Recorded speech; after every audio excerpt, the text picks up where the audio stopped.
We get that. But the shit show was getting widescreen, cinematic, and with more plot twist than a royal family press release written in the dark by a man with a shredder. We set about embarking on a journey to start a new online site, an extension of 20 years of existing online sales. Selling is in your blood, but we realised so are a lot of other things, but with a very ill cat. Chapter 2.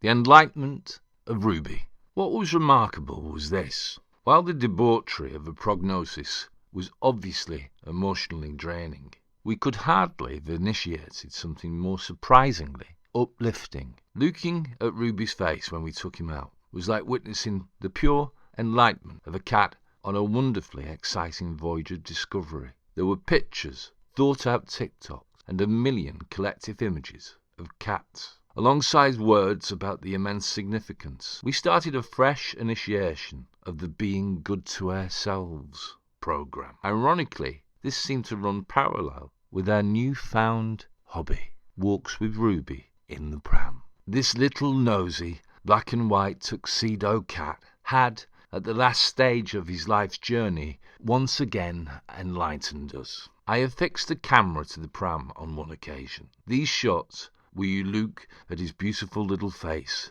getting irritated because the journey had stopped or hadn't started, were to me the most resonating and beautiful insight into the mind's eye of a cat. We would always remember to awake a slumbering, often slavering and sleepy Ruby, sat upright in his little blue blanket with the white clouds on, with his prominent eyebrows moving, rounded and hanging down. Caroline would remark he had mixed eyebrows. He would become a little agitated and let out a gentle but persistent meow. With exercise, fresh air, and a sun that tried to shine, Ruby would warm up to the excitement of the outside world. It was like the gentle disrobing of a sickening paralysis. The life came back into him. At times, the irony is, he was a picture of glowing health. There was an injection of vitality and hope. Ruby's was so worth catching. Over the duration of a full day's walking,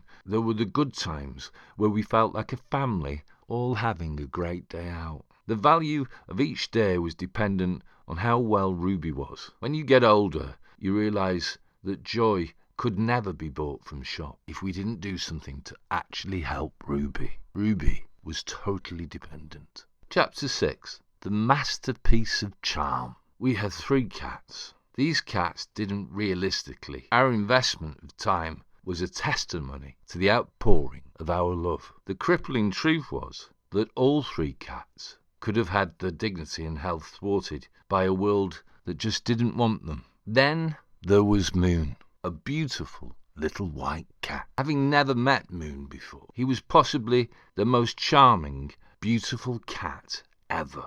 In a world where this little creature cowered in outbuildings and had the profound indignity of being labelled intimidating by a man who likely considered a salad an act of aggression. It was a marvellous bit of projection. A blustering mountain of a human who mistook the cat's stillness for judgment, which, to be fair, it almost certainly was. Our investment of time transformed Moon into a masterpiece of charm. Love dragged that cat from beneath the table and proved that care can mend where a callous world intended to break. These 3 cats were once living on a knife edge. Now they make our online hardships look literally like a walk in the park. At the precipice of loss, we find that the love we gave was the only thing that actually carried weight. It sets up the theme of defiance, the idea that choosing to care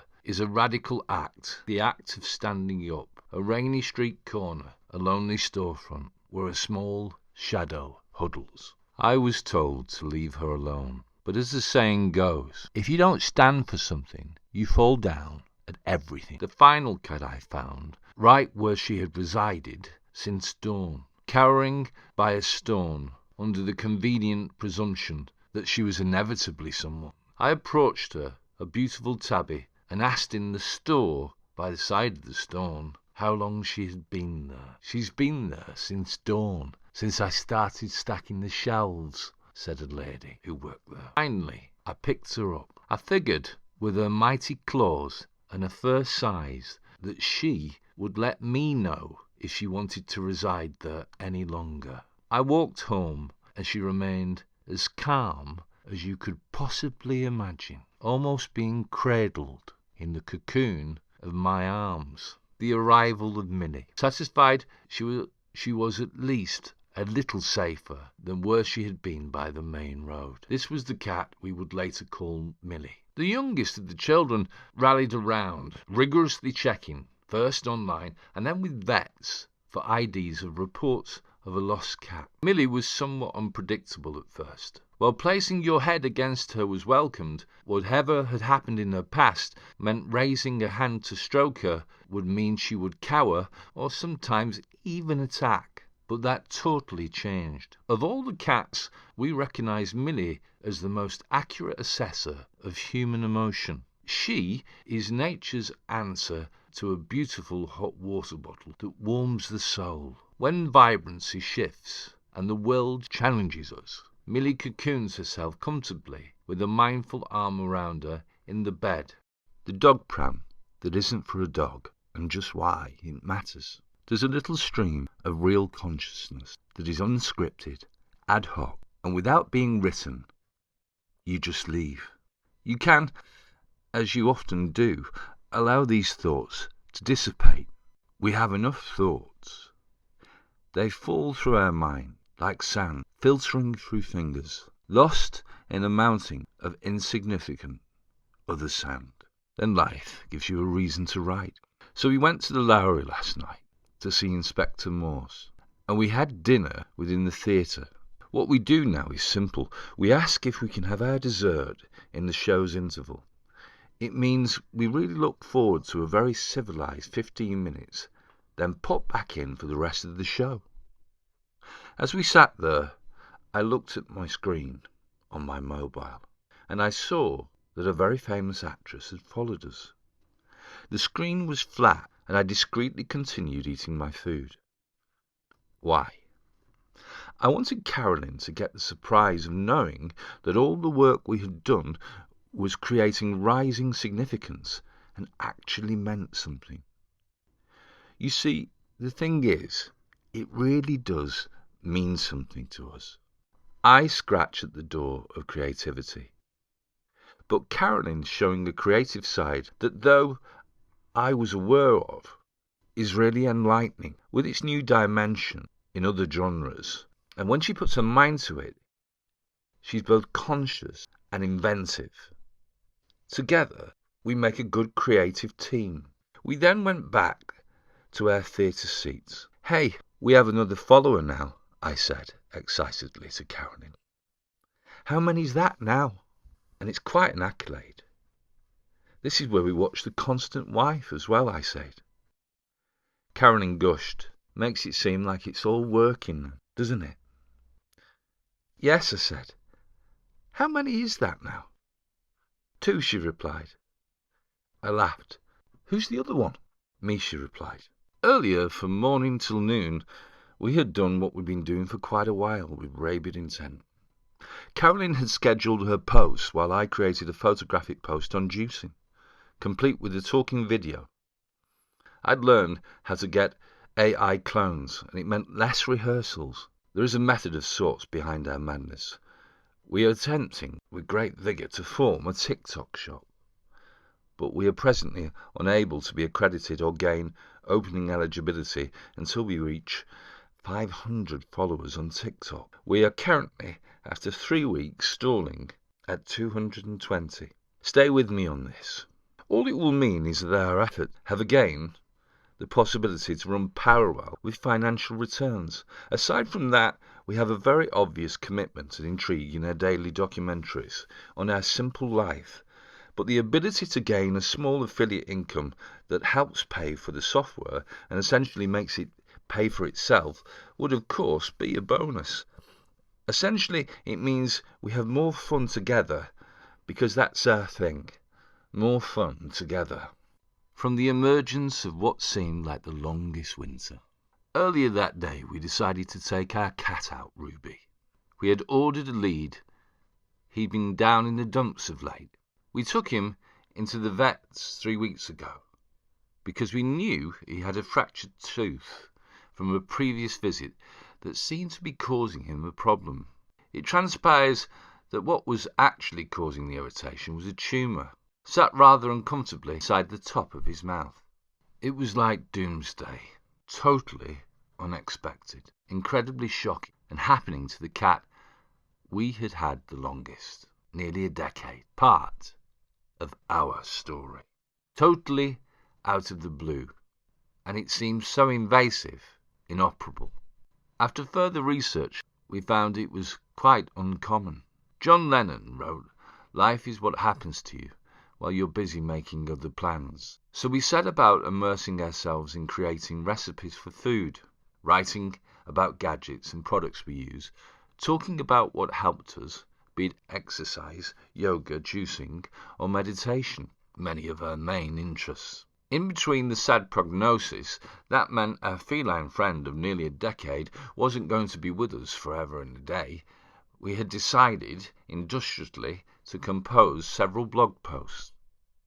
We created reviews that made great pick-me-ups. It was helping us, and in truth, the blog had allowed us to take our minds off things. However, we had a substantial roadblock. Our enigma was that without TikTok followers, we weren't going to be approached by product manufacturers to sell on TikTok or get free samples and products to review. With that in mind, we took Ruby out on one of those first days of sunshine. He absolutely loved it. We posted a bit about him as we sat on a bench. Then Carolyn chanced upon a pram while she was online. It was created especially for cats. We laughed about it. We sort of thought this is potentially a summer to be enjoyed for him. In my head, it was like a crazy bucket list, but for cats.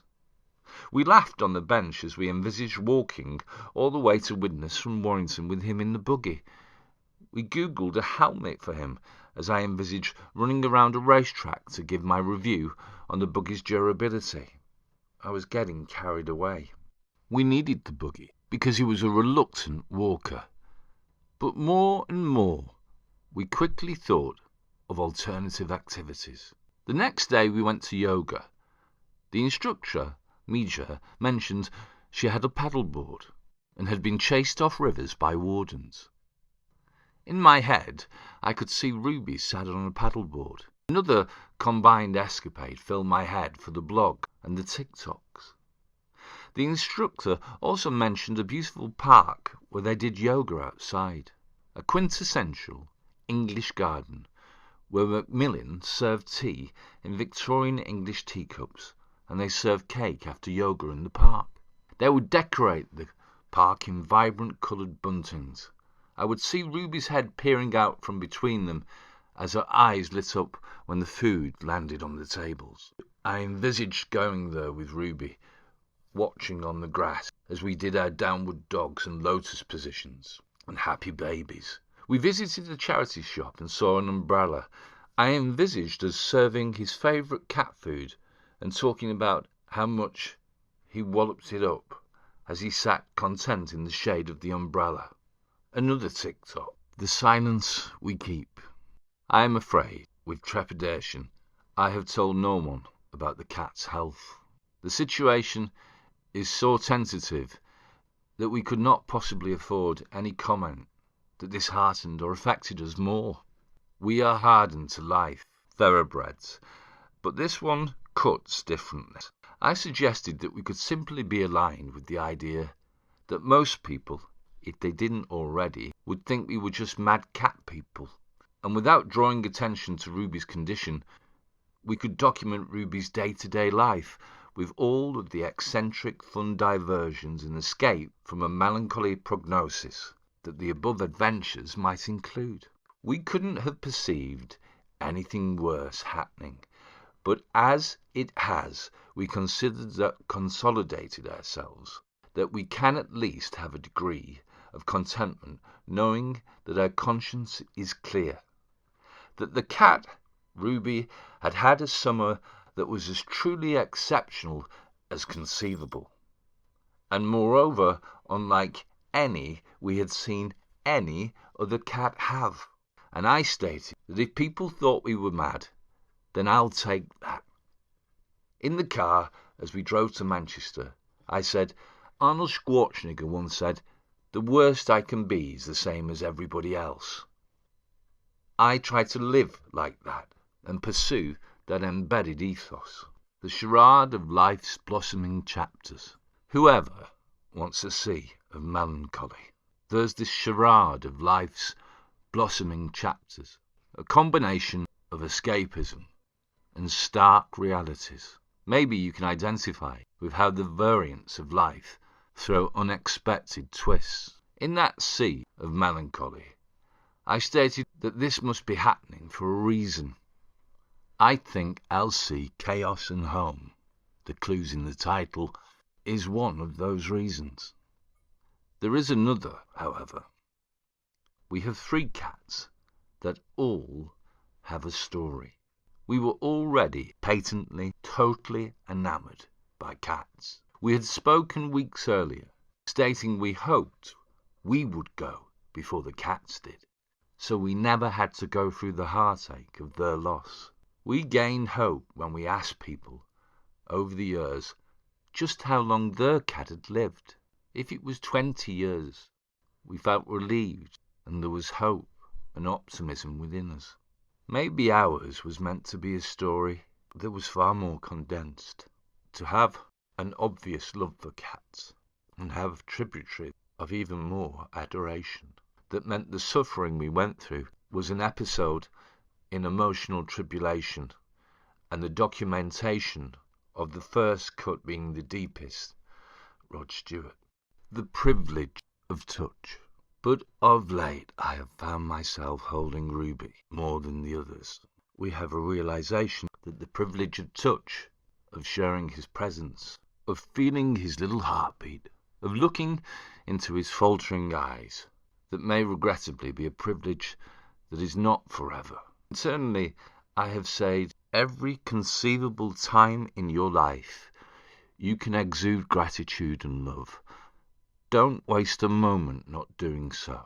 Gratitude reigns over us, and I suspect it will for a while.